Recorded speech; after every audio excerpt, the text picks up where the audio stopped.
គុំចាក់បញ្ចាំងអីនេះគឺជាដបក្រហមតូចចប់ហើយឆាប់បិទភ្នែកទៅដាក់នៅមុខផ្ទះជឿអត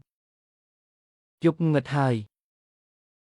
មើលនេះមើលមិនកាលមុនមិនដែលឃើញដោះស្រាយមិនទៅតាមពិតក្មេងស្រីម្នាក់នេះលួចស្នេហ៍គេតាំងពីអាយុ15ឆ្នាំកាលនោះដោយសារនាងបដិសេធសេចក្តីស្នេហ៍គេក៏ត្រូវមួយក្រុមនោះពាត់ផ្លូវគឺបានសិស្សកំហួចប្រចាំសាលាម្នាក់នេះហើយតែចេញមុខជួយនាងគ្រាន់តែឃើញភ្លាមប្រុសម្នាក់នេះក៏ចូលមកប្រឡប់បេះដូងនាងពេញមួយវិទ្យាល័យរាល់ពេលដែលនាងត្រូវគេធ្វើបាបនាងតែងតែរត់ទៅក្បែរគេជានិច្ចធ្វើឲ្យអ្នកផ្សេងមិនហ៊ានក្បែរនាងឡើយហើយនាងក៏តែងតែយកចិត្តទុកដាក់ជួយបិទបង់ដំបៅឲ្យគេទៀតផងថ្ងៃក្រោយខ្ញុំជួយព្យាបាលរបួសឲ្យឯងជួយការពារខ្ញុំវិញទៅណាទាំងពីរនាក់យកចិត្តគ្នាទៅវិញទៅមកហើយរក្សាពាក្យសន្យានេះរហូតដល់មួយឆ្នាំក្រោយម្ដាយនាងបានរៀបការប្តីថ្មីប្រុសម្នាក់នោះក៏ក្លាយជាបងប្រុសចុងរបស់នាងចរិតគេក៏ប្រែជាកាច់ខូតខើលែងដូចកាលពីមុនទៀតហើយម៉ាក់ខ្ញុំទើបស្លាប់កន្លះឆ្នាំសោះប៉ាខ្ញុំប្រញាប់យកប្រពន្ធថ្មីម្លេះយិនស៊ីនូនាងដឹងអត់ថាប៉ាខ្ញុំនិងម៉ាក់នាងលួចតាក់ទងគ្នាយូរហើយម៉ាក់នាងជាស្រីលួចប្តីគេឯនាងក៏គួរឲ្យស្អប់ដូចម៉ាក់នាងដែរតាំងពីពេលនោះមកនាងក៏លាក់បាំងអារម្មណ៍ខ្លួនឯងចិត្តឈឹងទោះបីអ្នកណាក៏គិតថាគេជាក្មេងទំនើងក៏ដោយតែនាងនៅតែជឿជាក់ថាតាមពិតចិត្តគេល្អណាស់ទើបនាងនៅតែតាមមើលថែគេដដែលដើម្បីផ្សះផ្សាទំនាក់ទំនងមួយនេះថ្ងៃមួយបាត់គេមិនឃើញនៅផ្ទះដឹងថាគេចូលចិត្តទៅប្រណាំងឡានខ្លាចមានគ្រោះថ្នាក់នាងក៏ស្ទុះស្ទីទៅតាមរកគេដើម្បីហៅគេទៅផ្ទះវិញនាងក៏យកខ្លួនទៅពាំងពីមុខគេតែម្ដងឡើងឡានមកគេក៏ព្រមតាមនាងត្រឡប់ទៅវិញតែរឿងលួចទៅប្រណាំងឡានត្រូវប៉ាដឹងក៏វាគេឡើងចាស់ដៃនាងបារម្ភពីគេក៏យកថ្នាំទៅលាបឲ្យតែគេនៅខឹងរឿងម៉ាក់នាងមិនទាន់បាត់ក៏ព្យាយាមដេញនាងចេញដើម្បីបាននៅមើលថែគេនាងក៏ហកថាម៉ាក់ឲ្យខ្ញុំមកមើលស្មានមិនដល់ថាគេកាន់តែខឹងខ្លាំងជាងមុននាងចង់អួតថានាងមានម៉ាក់មែនទេឃើញបែបនេះនាងក៏លែងមាត់លែងបានត្រឹមស្ងាត់មាត់ហើយយកថ្នាំមកលាបឲ្យគេថ្នមព្រមទាំងប្រាប់ថានាងមិនបានប្តឹងប៉ាទេគឺអ៊ំប្រុសឃើញបាត់ម៉ូតូទើបគាត់ដឹងនាងមិនចង់ឲ្យគេចេះតែមានគំនិតមិនល្អលើនាងតែគេនៅតែឌឺដងដាក់នាងដដែលបើខ្ញុំជិះម៉ូតងាប់បាត់មិនត្រូវចិត្តម៉ាក់នាងហើយហេនាងក៏ប្រញាប់កែតម្រូវម៉ាក់ខ្ញុំនិងអ៊ំប្រុសរៀបការគឺដើម្បីកំដរគ្នាប៉ុណ្ណោះចឹងខ្ញុំសុំកំដរនាងដែរបានអត់ឬបែបនេះនាងភ័យធ្វើខ្លួនមិនត្រូវស្រាប់តែគេខិតមកក្បែរនាងហើយនិយាយរឿងរៀបការធ្វើឲ្យនាងកាន់តែភ័យរហូតដល់ធ្លាក់ថ្នាំពីដៃនាងតាំងស្មារតីហើយតបថាខ្ញុំគិតថាធ្វើបែបនេះមិនសមទេយេហើយភ្នែកគេហាក់ដូចជាអស់សង្ឃឹមមួយឆាវតែមួយផ្លេតក៏ធ្វើមុខធម្មតាវិញបដូរមកចរិតឌឺដងដដែលហើយថាគេគ្រាន់តែឧទាហរណ៍លេងទេឃើញអត់សំបីតែនាងក៏មិនព្រមរៀបការព្រោះហេតុផលលប់នឹងដែរនាងបានត្រឹមតែញឹមទាំងជូរចត់ក្នុងចិត្តចង់ប្រាប់គេណាស់ថានាងស្ម័គ្រចិត្តពេញបេះដូងតែក្នុងនាមជាបងប្អូននឹងគ្នារៀបការមិននឹងកើតឃើញនាងស្ងាត់គេក៏និយាយថាពួកយើងមិនមែនបងប្អូនបង្កើតទេបើនិយាយបែបហ្នឹងចឹងខ្ញុំសាកគិតមើលសិនវាចម្លើយនេះភ្លាមគេភ្ញាក់ផ្អើលយ៉ាងខ្លាំងតែព្យាយាមធ្វើចិត្តឲ្យត្រជាក់វិញនាងក្រឡេកឃើញបារីក្នុងហោប៉ៅគេខ្លាចប៉ះពាល់ដល់របួស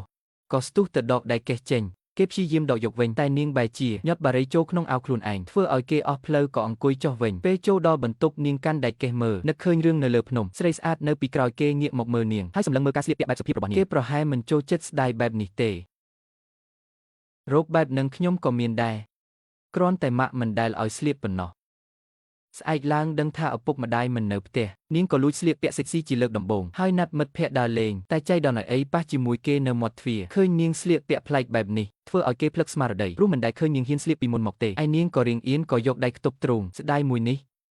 ដូចធ្លាប់ឃើញនៅណាទេនាងគិតក្នុងចិត្តថាប្រកាសជាធ្លាប់ហើយសង្សារលោកឯងស្លៀកចឹងរាល់ថ្ងៃហ្នឹងតែនាងមិននិយាយចេញមកក្រៅទេដើម្បីកុំឲ្យខ្មាស់នាងក៏ធ្វើជាតាំងចិត្តប្រាប់ថាខ្លួនស្លៀកស្អាតព្រោះត្រូវទៅដេករួចក៏ប្រញាប់ដើរចេញតែត្រូវគេខាត់ជាប់មានសង្សារហើយនឹងហើយ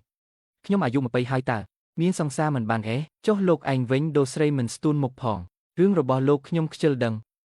តែខ្ញុំចង់ដឹងរឿងនាងឃើញនាងដើរចេញទៅគេក៏ស្ទុះទៅសុំជូននាងទៅដែរនាងខ្លាចបែកការថាកុហកក៏ប្រកែកតែគេនៅតែបង្ខំជូនទៅតតែបានមកដល់ហាងនាងឃើញគេនៅចាំនៅក្រៅមិនព្រមទៅគិតក្នុងចិត្តថាមិនក៏មិនទៅវិញសោះបើនៅយូរទៀតច្បាស់ជាបែកការមិនខានស្រាប់តែគេផ្ញើសារមកថាត្រូវសង្សារដាក់ងែតមែនទេនាងតបវិញទាំងជុកចាប់ថាគេគ្រាន់តែមកយឺតទេកំពុងតែតតម្រេះសំណាងល្អសិស្សច្បងម្នាក់បានដើរចូលមកធ្វើឲ្យនាងដូចរើសបានមាសក៏ស្ទុះទៅអបដៃសិស្សច្បងធ្វើដូចស្និទ្ធស្នាលឃើញនាងសើចសប្បាយជាមួយប្រុសផ្សេងគេក៏មានអារម្មណ៍ក្តៅក្រហាយក្នុងចិត្តគេហែកបង់ដំបៅដែលនាងបិទចោលហើយជិះម៉ូតូចេញទៅបាត់ហេតុអីខ្ញុំត្រូវកុហកបែបនេះគេគ្រាន់តែចង់មកមើលខ្ញុំលក់មុខប៉ុណ្ណោះគេមិនខ្វល់ថាខ្ញុំនៅជាមួយអ្នកណាទេថ្ងៃបន្ទាប់ជាថ្ងៃកំណើតរបស់គេធម្មតាគេតែងតែទៅជិះម៉ូតូជាមួយមិត្តភក្តិតែចៃដន្យអសោម៉ូតូត្រូវនាយកសាលារឹបអូសធ្វើឲ្យគេធ្លាក់ទឹកមុខហើយដើរចេញនាងឃើញចឹងក៏ចូលទៅនិយាយជាមួយនាយកហើយយកសល់មកវិញបានសម្រេចដើម្បីបាននៅក្បែរគេនាងដាច់ចិត្តដាក់លក្ខខណ្ឌមួយជាមួយគេថាបើចង់បានសោត្រូវឲ្យនាងទៅចូលរួមកម្មវិធីថ្ងៃកំណើតដែរនាងចាប់ផ្ដើមចូលក្នុងពិភពរបស់គេបន្តិចម្ដងគេងាកមកសួរនាងថាណែអ្នកដែលសុំមកនឹងកាដូខ្ញុំឯណានាងដើរទៅរកគេ ហើយហុចកាដូដែលត្រៀមទុកគឺជាសัญลักษณ์សៀវភៅដែលគេហែកចោលកាលពីមុនប៉ាមិនស្រឡាញ់ម៉ាក់ក៏មិននៅបៀនឆេនបើលោកគិតថាជីវិតនេះគ្មានន័យក៏ចេញពីផ្ទះនេះទៅ